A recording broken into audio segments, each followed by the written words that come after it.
Overlord has become one of my favorite anime and light novel. It makes me incredibly happy to see that so many people are starting to really get into Overlord. This is honestly just an excuse for me to talk about it since I love it, and hopefully we can end up bouncing ideas off each other. What I want to talk about is whether or not there are other Yggdrasil players in the new world that Ainz currently lives in. So let's get started. Just a short disclaimer, I'll be doing my best to stick to the anime only and not the light novel. Occasionally, sometimes I think that something in the novel happened in anime and I slip. So sorry in advance for that. With that being said, for those of you who are novel heads, let's try our best to keep it novel free. Also, spoilers from seasons 1 through 3 ahead. One of the reasons that Overlord keeps us interested is the anticipation that there will be another player from Yggdrasil in the world. It's very similar to the feeling people had in One Punch Man, where we would just anxiously wait to see if there really was someone who could defeat Saitama. In this case, we are all anxiously waiting to see if there's someone who can go toe-to-toe with Ainz. So, when will that happen? Currently, there have been a few candidates that have surfaced. In the very beginning of Season 2, we were introduced to some very interesting characters. On what seems to be Slain Theocracy's side, 2 characters surfaced. I don't believe their names have been mentioned, but here they are. 第7世紀時先制戦利の占いは外れたの？カタストロフドラゴンロードを支配下に置くために出撃したんでしょ？ヴァンパイアらしき未知のアンデッドとの交戦でセドランとボーマルシェが死亡、さらにカイレ様が重傷を負ったので撤退しました。第8世紀時の巨順板壁と第9世紀時の神領爆差ね。それでそのヴァンパイアと私どっちの方が強そう？あなたですよ。そっか、そいつは残念。敗北を知れると思ったのに。Now there were a few things hidden here. The mission was apparently to subjugate Catastrophe Dragon Lord, so it seems running into Shaltir was unplanned. Next, apparently, the girl's strength is greater than Shaltir's. Of course, this is more of a stretch as you all know, Shaltir was in her Blood Frenzy form. Though her strength would still be high, her tactics, gear, and other things were not implemented. We know this because of the fight she had with Ainz. So whether or not this girl is actually stronger than Shaltir is to be questioned. Now this next scene is fairly big. It will connect a bunch of things down the line if you pay attention to what they're saying.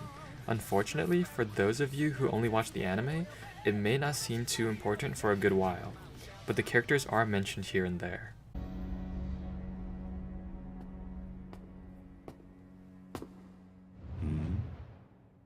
久方ぶりじゃな、ツアー。それについては200年前から謝っているじゃないか。この体のままでは君たちと旅はできないだろう。First off, the dragon's name seems to be Tua and the lady is Rigrit, or Rigrit, whichever. I cut that part out to shorten the clip. We know a few things. They are both old as fuck. Tua has apparently been apologizing to her about something for over 200 years. On top of that, they apparently used to travel together. From the looks of it, it seems as though he's the owner of the armor, although that's not really clear. How he controls it or has different forms also hasn't been mentioned. 愛したよ。わしの役目はインベルンの嬢ちゃんに譲ってね。あの泣き虫、ぐちぐち言いよるからわしが勝ったら言うことを聞けと言ってな。ボコってやったわ。あの娘に勝てる人間は君ぐらいだよ。己に縛りさえかけていなければこの世界で最強の存在なんじゃからな。それはわからないな。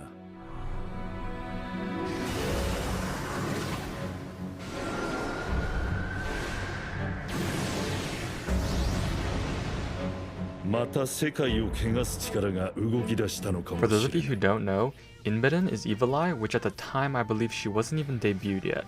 So Rigrit, with the help of her friends, says she was able to defeat Evil Eye. Tua then claims that she's about the only human who could beat her. Hold the fuck on. First of all, Rigrit is human? She's over 200 years old. What the fuck? Second, even though Rigrit states that she had the help of her friends, I believe she was being modest. As we learn later on, I believe the last episode of Season 2, those friends were the rest of Blue Rose, which we know how weak everyone else is on the team.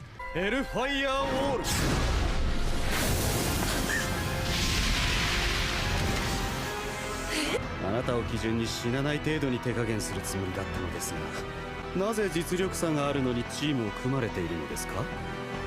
お前が悪魔の所相、ローマの巨案。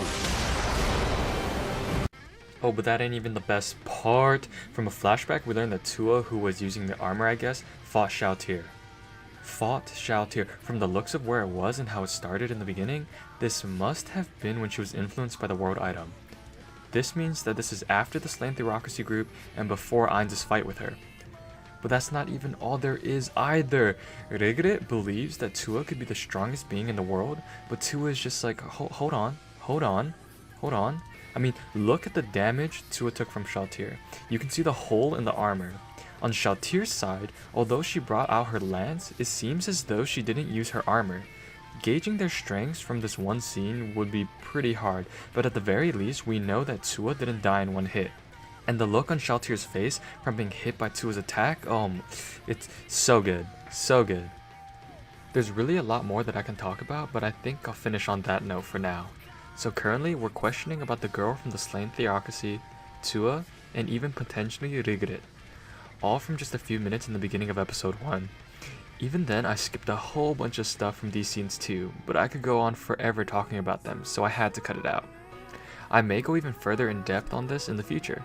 I also plan to do another version where I implement the novel as well, so for you novel heads who've already let me know in the comments what I got wrong and explained some things I left in the air, thank you. I'll get to it. Remember, I wanted this to be anime exclusive. Anyway, thanks for watching, leave a like if you enjoyed, let me know in the comments what you enjoyed and even what you hated. That way I have a good idea of what to leave in and what to change. Thanks again and see you next time.